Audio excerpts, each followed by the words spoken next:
Russia. Moscow. Domodedovo International Airport.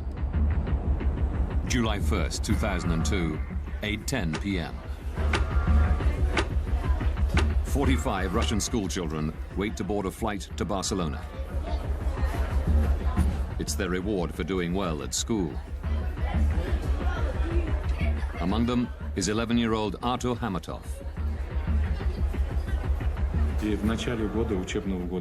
At the start of the school year, we agreed that if he finished with top grades, then he could go with the group. When I came back from work one evening, he came up to me and showed me his school report card and said, "Dad, look, I kept my word." And he looked at me with a question in his eyes. And I said, "Good, I promise you can go." The children are from Ufa in central Russia. They've been delayed in Moscow because they missed their original flight. A replacement has been chartered to take them to Spain. Flight BTC 2937 is now ready for boarding. Also on the flight are Svetlana Kaloyeva and her children, Konstantin and Diana. They're visiting their father, who's been working in Spain for a year and a half.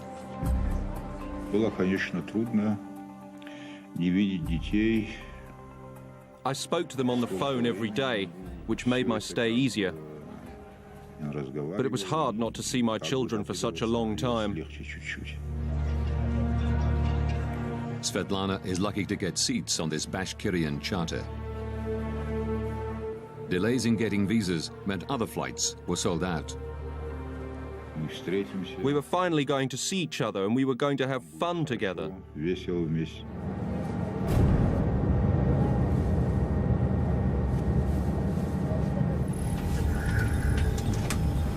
The crew complete final preparations. Дамы и господа, вас приветствует капитан корабля. Добро пожаловать на борт башкирских авиалиний.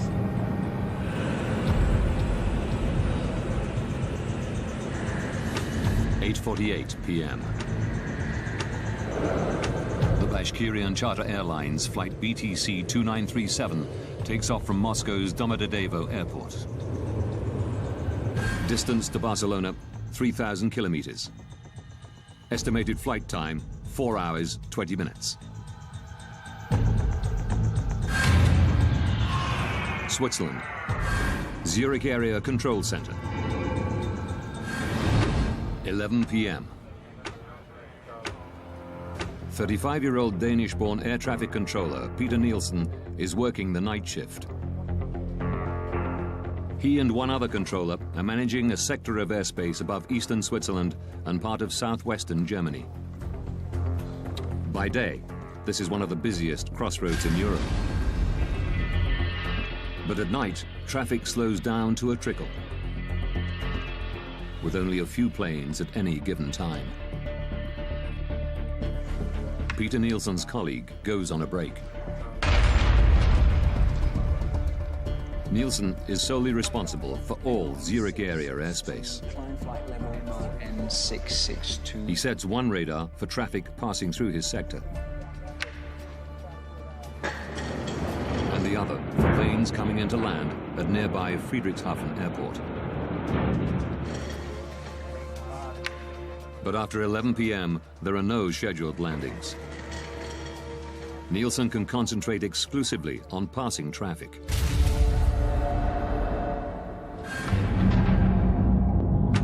(11:06). Svetlana Kaloyeva and her children, along with the other passengers on the Bashkirian charter, cruise 36,000 feet above Austria.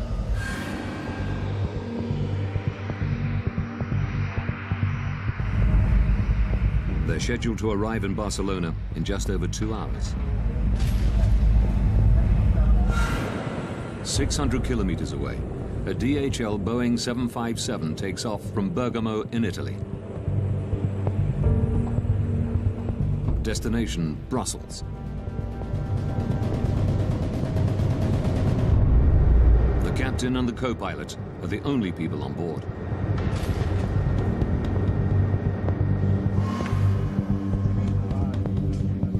maintenance engineers arrive in Nielsen's control room. So you will be working from the backup, okay? They've come to service the main radar.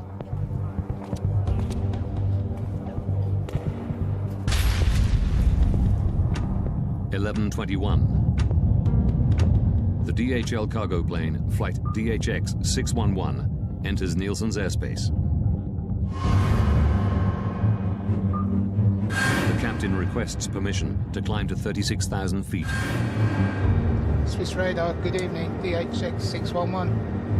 DHX 611 identified. Expect a further climb in 4 to 5 minutes. Before allowing them to climb, Nielsen has to regulate traffic. Descent flight level 320. The maintenance engineers now need to work on the telephone system. Work fast, please. 11:25 p.m. An unexpected plane is approaching Friedrichshafen.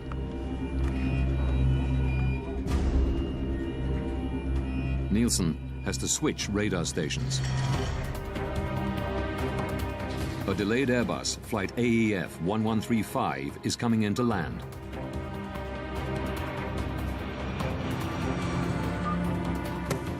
He calls the airport's control tower to let them know.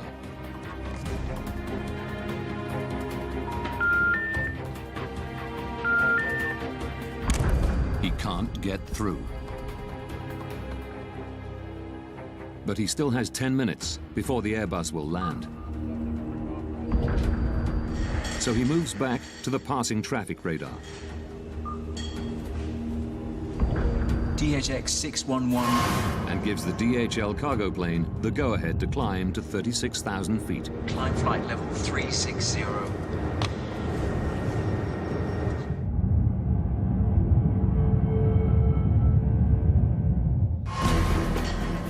Nielsen then returns to the Airbus and calls Friedrichshafen Airport again.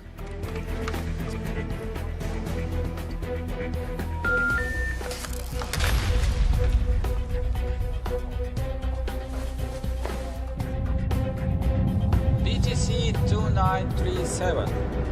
The Bashkirian charter calls in as it approaches his sector. Station calling, say again? BTC 2937. Level 360. Level... But just as Nielsen acknowledges them, the Airbus contacts him. AEF 1135 is inbound. The final approach fix for ILS runway 24. I expect so. I'll call you back shortly.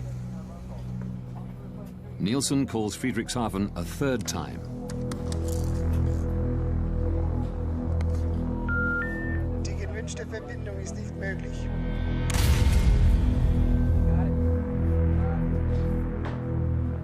AEF 1135. He radios the Airbus and tells them to contact the airport directly.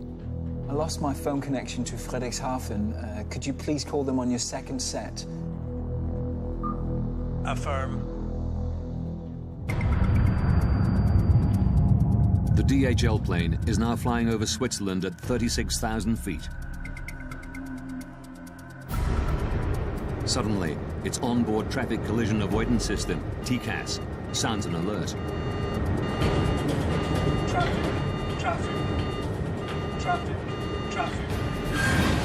At exactly the same time, the Bashkirian plane's TCAS system also squawks.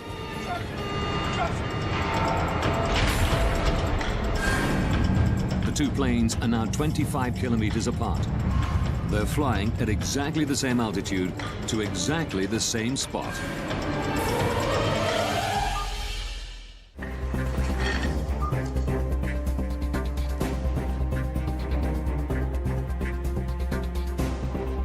Peter Nielsen suddenly realizes he has an urgent problem.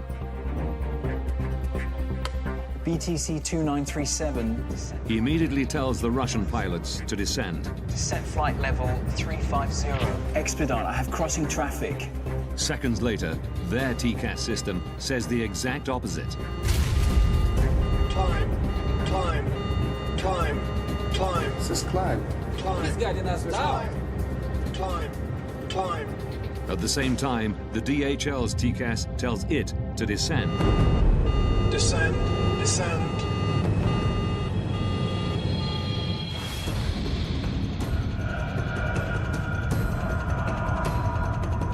The Bashkirian crew don't know which command to follow. Climb. Nielsen repeats his instruction. Expedite, descent level 350, BTC 2937.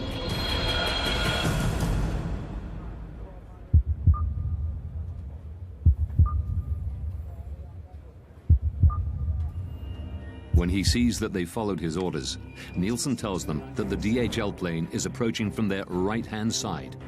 We have traffic at your 2 o'clock position, now at 360. He switches back to the Airbus.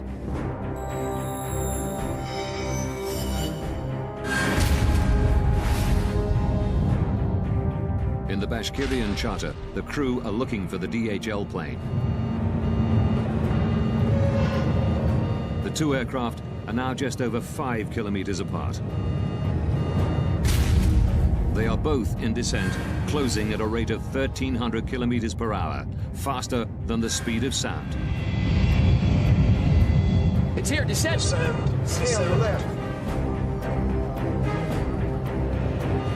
Descend hard, descend!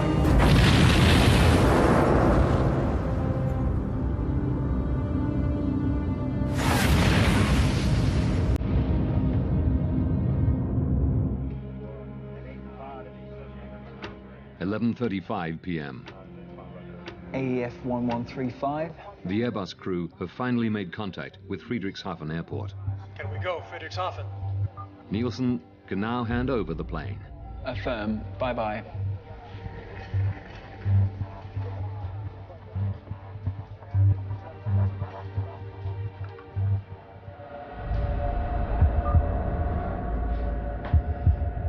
BTC 2937. BTC 2937.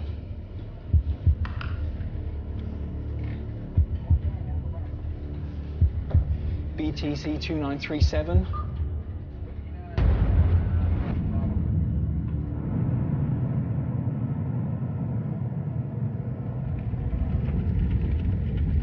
Burning wreckage falls from the sky near Überlingen, Germany.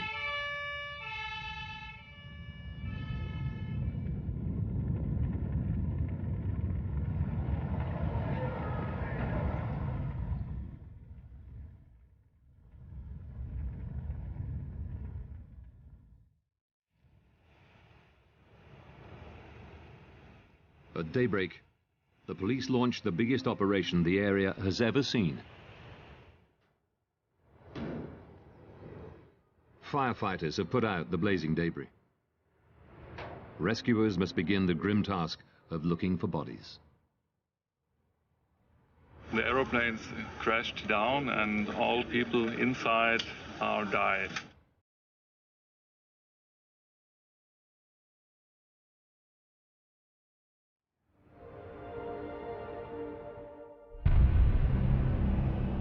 Within days, the victims' families arrive at the scene. Among them is Zulfat Hamatov, father of 11-year-old Artur. Через 2 дня мы полетели в Германию. Это был шок, мы все были в шоке. It was a shock. Many parents were fainting when we saw the broken plane wings, the broken tail. We still hoped that these children would run in, appear from somewhere, and probably every parent believed in some miracle.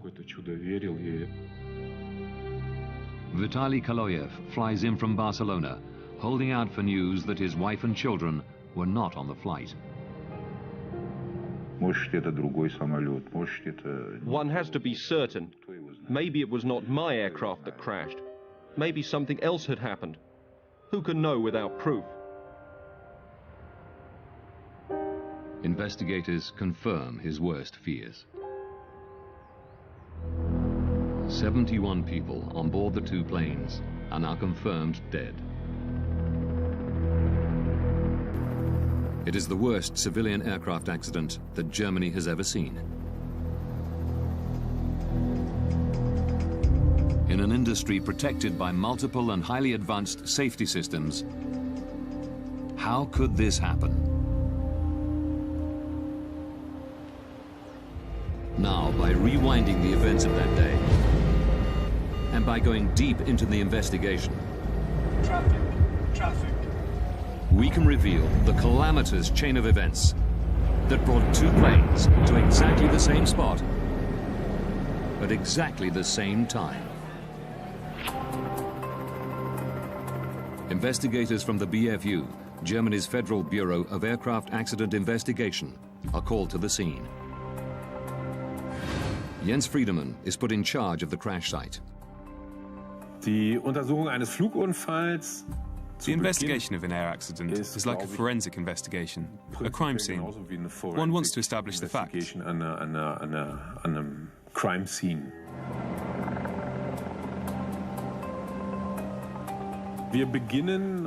At the accident site, we start in total chaos.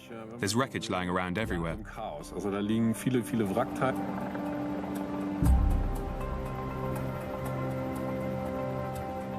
Friedemann can take nothing for granted. Not even that the two planes collided. Two aircraft were in the air. Whether they had collided or just flown past each other too close and lost control, or something like that, we just didn't know. Without the black boxes, Friedemann must try to work out what happened by examining the shattered fragments of wreckage. Key pieces are brought to a specialized storage facility in northern Germany.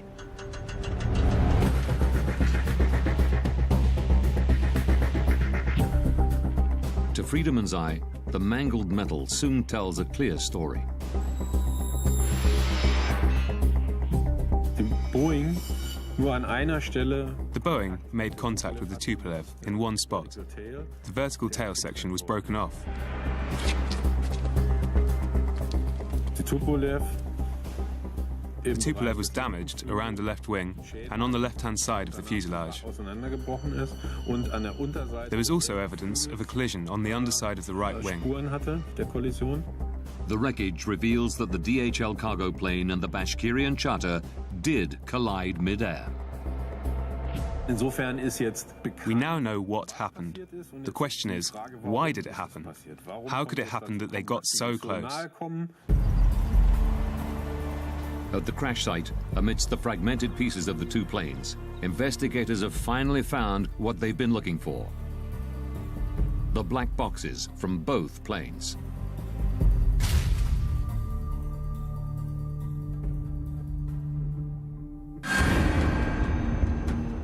This was very important for us as accident investigators.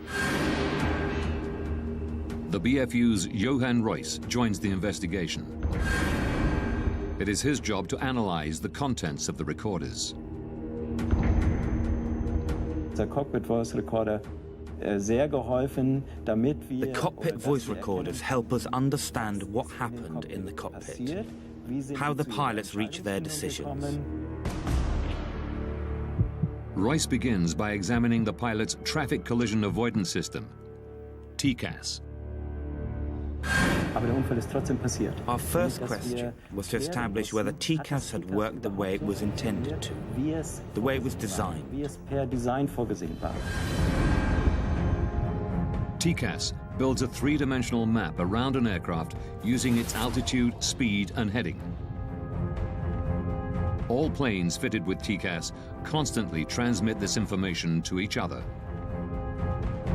If planes get too close to one another, TCAS warns the pilots. Traffic. And if necessary, gives them what is called a resolution advisory. Descend.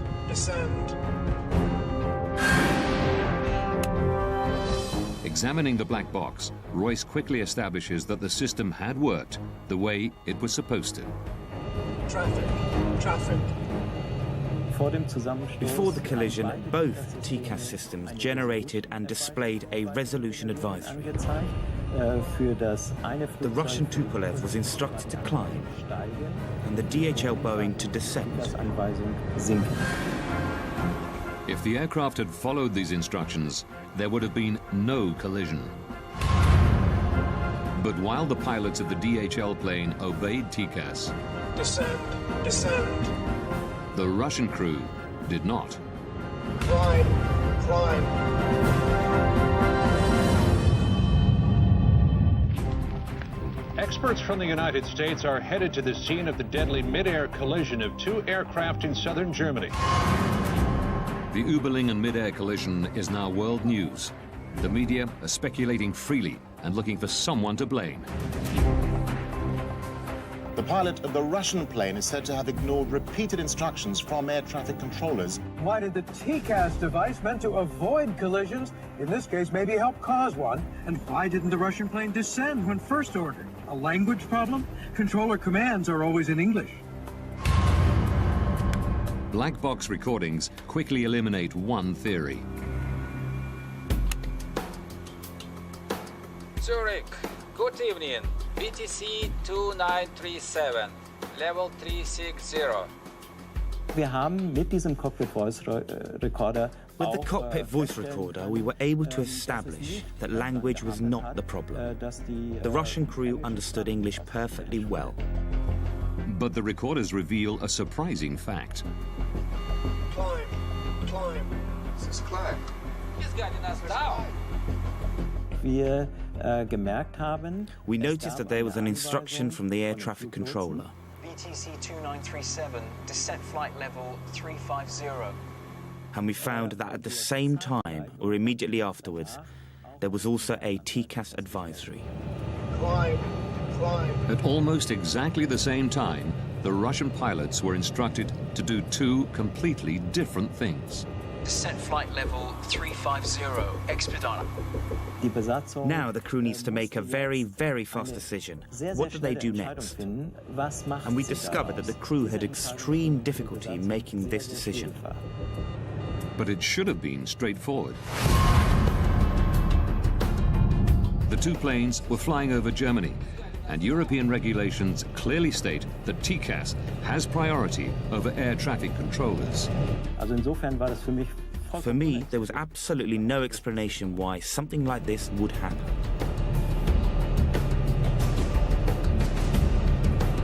Climb, climb.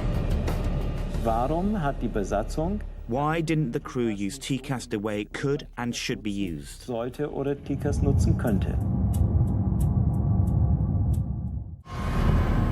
By April 2001, TCAS was mandatory in most of the world. But investigators discover one notable exception: Russia. Could it be that the Russian crew did not know how to use TCAS? Rustam Mustafin is a former Bashkirian pilot. He confirms that even though not standard for domestic flights, planes flying overseas were specially fitted with TCAS. Как только международное сообщество ИКАО предъявило требования по оснащению. As soon as the TCAS requirement was introduced, the training school of Bashkirian Airlines ensured that our pilots were trained to use the system. Mustafin regularly flew with the pilots of flight BTC 2937. By the time of the disaster, we had acquired extensive experience using it. The crew knew how TCAS worked, but ignored its instructions. The Tupolev's flight manual, the pilot's operational Bible, reveals why. Wir haben aus diesen Handbüchern gelernt, dass We learned from these manuals that the orders from air traffic control always have a higher priority.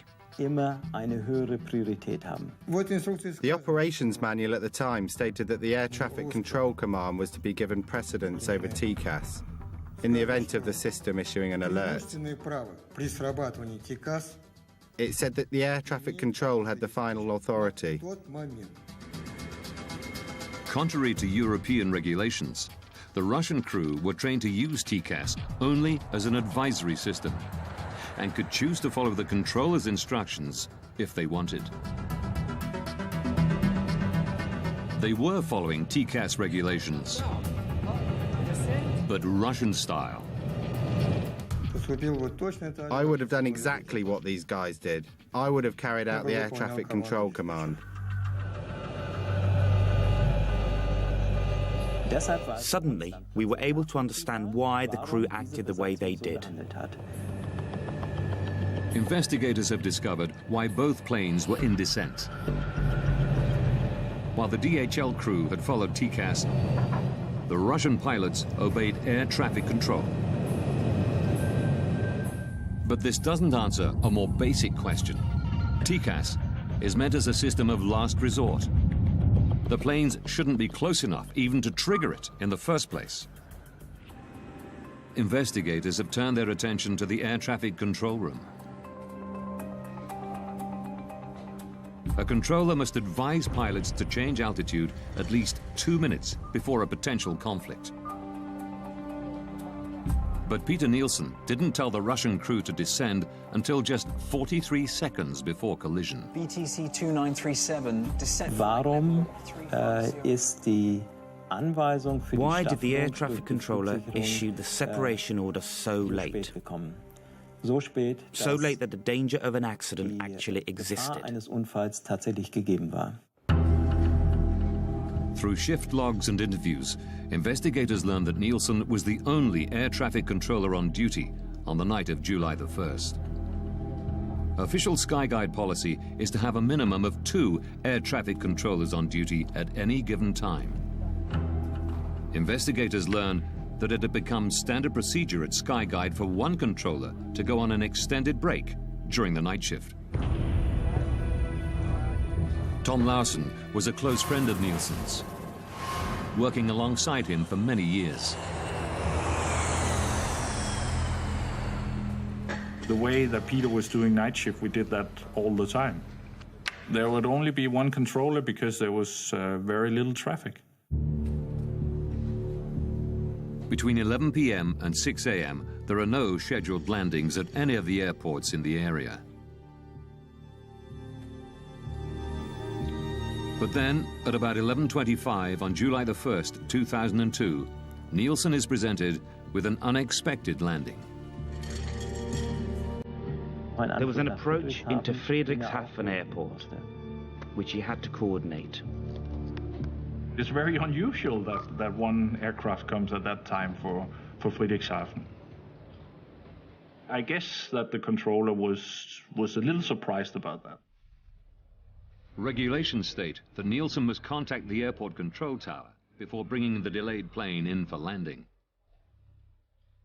This should be routine. One push of a button and the phone connects directly to the Friedrichshafen tower.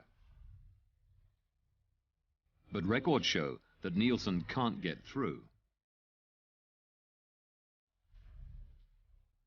Investigators learned that because of maintenance work, Nielsen's phone system was in backup mode. Even then, the controller should be able to make a call at the push of a button. But a technical examination of the phones reveals a terrible problem.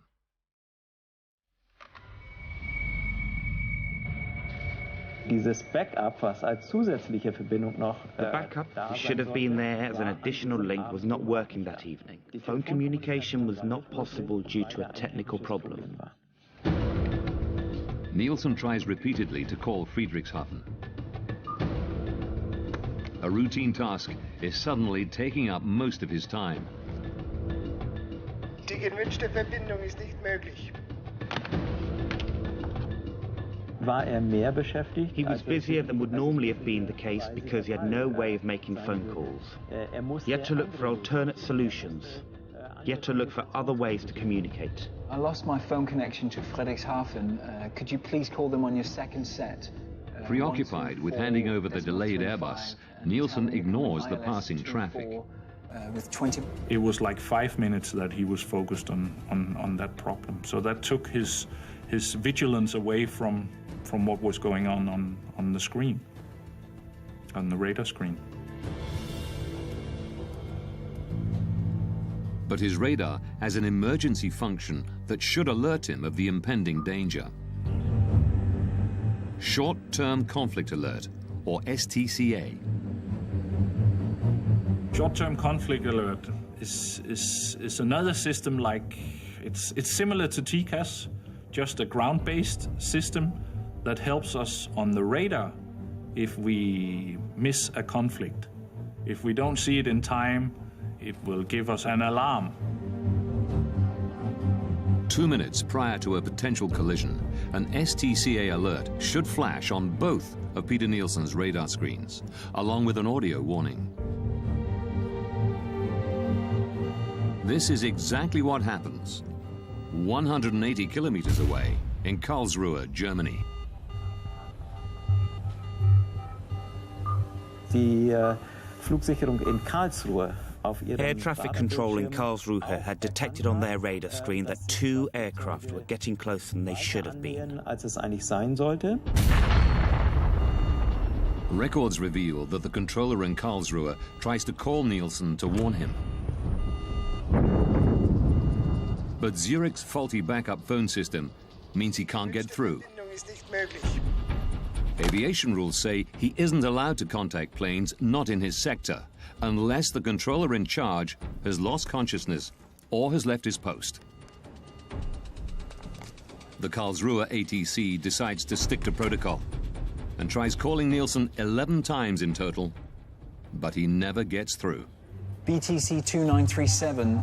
Records show that Nielsen's visual STCA did not go off. Royce learns that Zurich's radar was also under maintenance, meaning it too was in backup mode.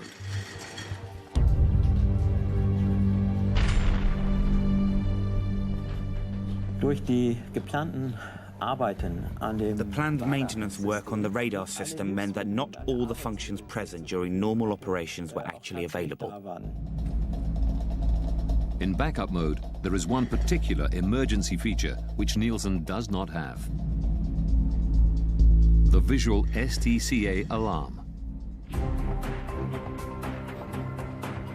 It's the final piece of the puzzle to explain why Nielsen didn't order the Russian plane to descend until a mere 43 seconds before collision.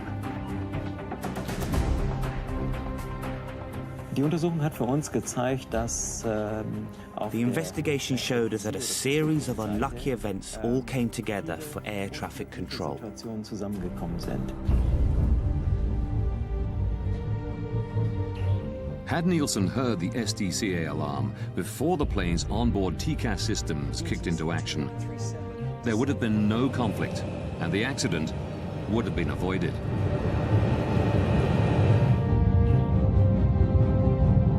But then, one final twist.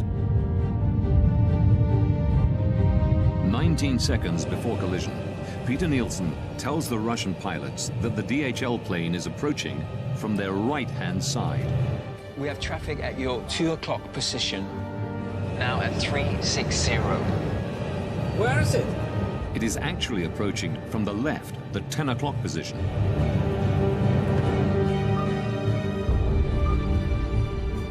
The only explanation investigators can find for this mistake is stress. It's uncertain if the Russian pilots would have had time to pull up and avoid collision, even if they had spotted the DHL plane earlier. But the records show that in the final seconds, they tried.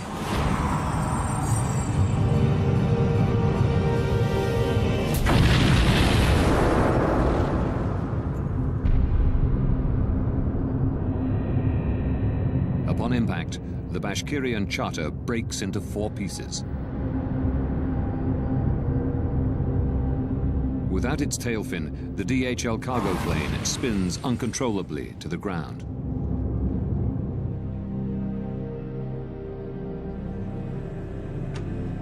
February 21st, 2004. As investigators write up their final report, Vitaly Kaloyev flies to Zurich. He's become obsessed with finding somebody to blame for the death of his wife and children.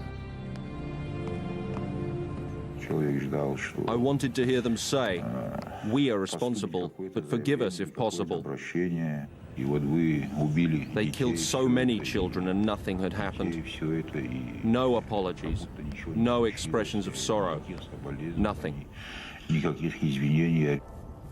Nielsen still worked at Skyguide, but was moving into areas of safety analysis. Kaloyev found where he lived. I went to see the controller. I knew he had been on duty that night. All this had to be brought to an end. Everything had to be closed. I didn't want to wait any longer and decided to finish this myself. Nielsen came out. He was taller than me. I showed him the photos of my children lying in their coffins. He pushed my hand away. Then he got what he deserved.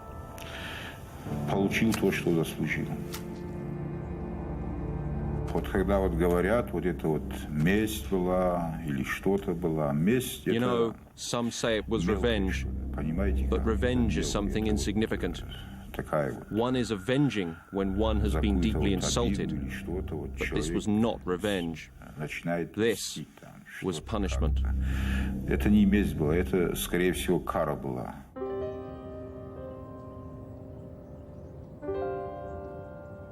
In Switzerland, a man has been arrested in connection with the killing of an air traffic controller who'd been on duty when two planes collided 2 years ago. Hunted down and stabbed to death in front of his family. Murdered for a fatal mistake. Peter Nielsen was 36 years old. He and his wife had 3 children. After his arrest, Vitaly Kaloyev is held in a psychiatric institution, while the court decides whether he's mentally fit to stand trial. Kaloyev is convicted of premeditated killing and sentenced to 8 years in a Swiss prison. In November 2007, he's released after an appeal determines that he had acted with diminished responsibility because of the deaths of his wife and 2 children. Vitaly Kaloyev is unrepentant about his actions.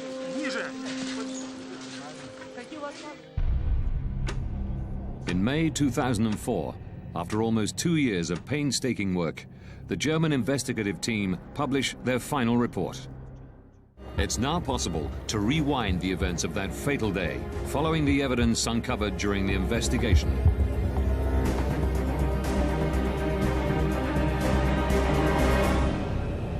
July 1st, 2002. 8:48 p.m. 2 hours, 47 minutes from disaster. A Bashkirian Airlines charter takes off from Moscow's Domodedovo airport. 20 minutes from disaster. At the Zurich Area Control Center, 2 air traffic controllers are on duty. One goes on a break. Peter Nielsen is now working alone. 12 minutes, 33 seconds from disaster. A DHL cargo plane enters Nielsen's airspace and requests permission to climb to 36,000 feet. 9 minutes, 49 seconds from disaster.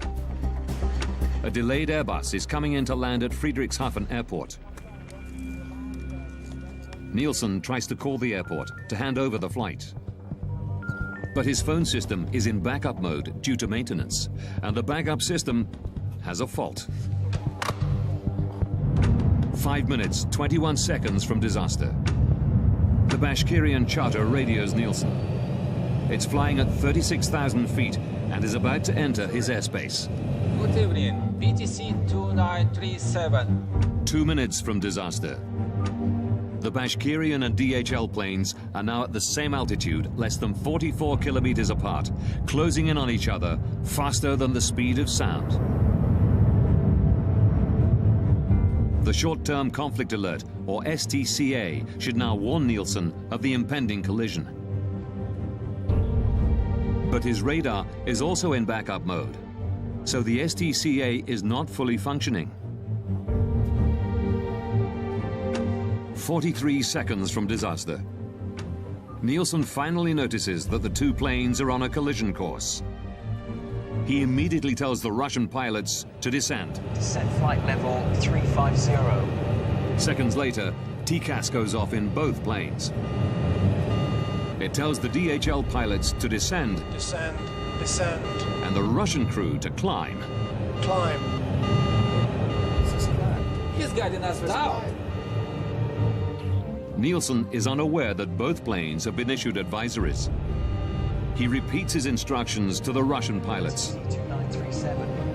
Descent flight level 4. Russian guidelines allow pilots to make their own decisions in such conflict situations. Here, they follow Nielsen's command. Both planes are now in descent. 19 seconds from disaster. Nielsen believes the conflict is resolved. But before signing off, he tells the Russian crew that the DHL plane is approaching from the right. In fact, it's approaching from the left. 3 seconds from disaster. The Russian crew have spotted the DHL plane. They pull up, but it's too late. Descend hard, descend!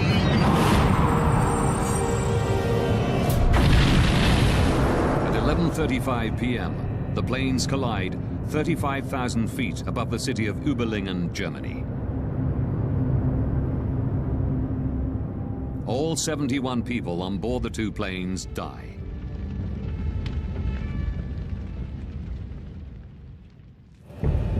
The German investigative report concluded that Peter Nielsen and the Russian pilots had made serious mistakes. But the primary cause of the accident was negligence on the part of Skyguide. In May 2004, immediately after the BFU report is published, at a press conference in Zurich, the CEO of Skyguide, Alain Rossier, issues a formal apology. Es sind auch bei uns Fehler gemacht worden, und wir We too have made mistakes, and we most deeply regret this. We take responsibility, as outlined in the German investigation report. And